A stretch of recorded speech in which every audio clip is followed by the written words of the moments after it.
Well, joining me to discuss this further is Second Vice President, Nigerian Bar Association, Monday Ubani. Thank you very much for joining us.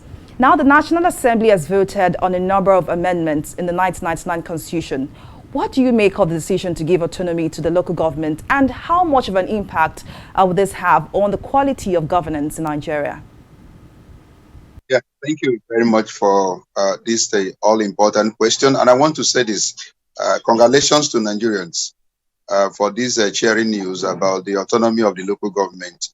Some of us have been clamoring for local government autonomy, both administratively and financial, all these years, because we have not seen any meaningful development at the local government level.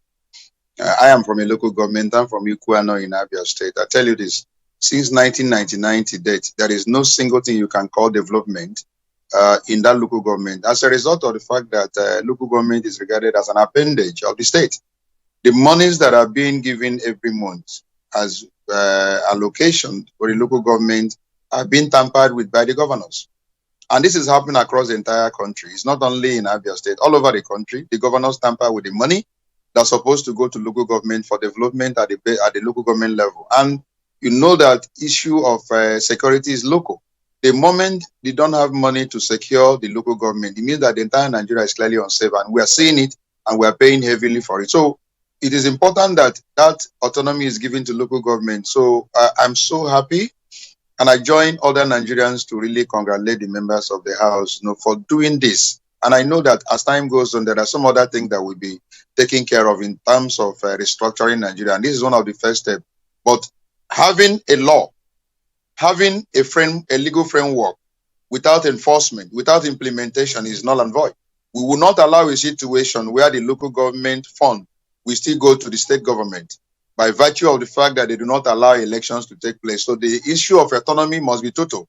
We must also insist that they must conduct election into all the local government offices. That is where it's supposed to be, because the law provides for it in Section 7.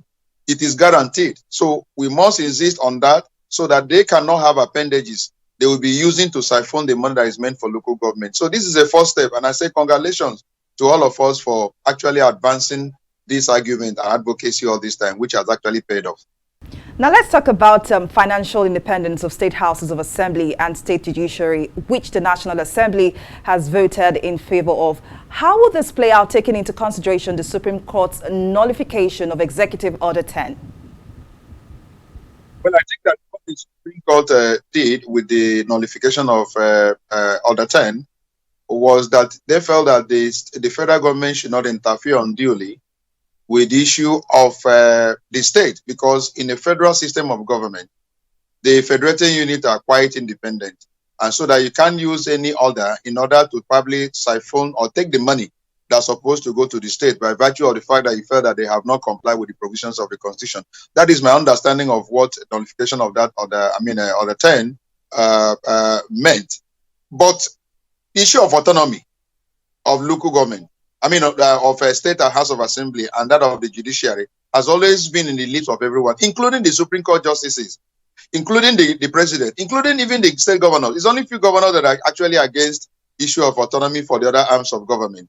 So how do we achieve that? Is to look at the provisions of the Constitution, where it has made provision so that we do not in any way offend the provision, all in a bid to comply with another section. So that is what I understand that has taken place. So the autonomy is guaranteed as long as there is no offense to any provisions of the Constitution.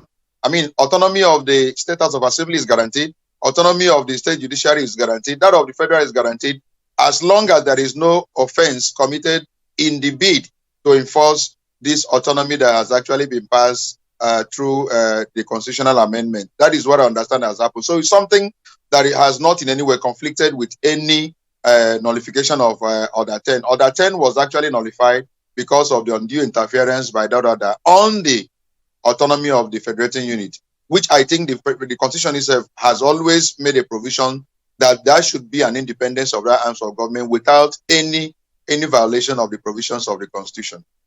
But indeed, Monday Ubani, Second Vice President, Nigerian Bar Association, thank you very much for your contribution.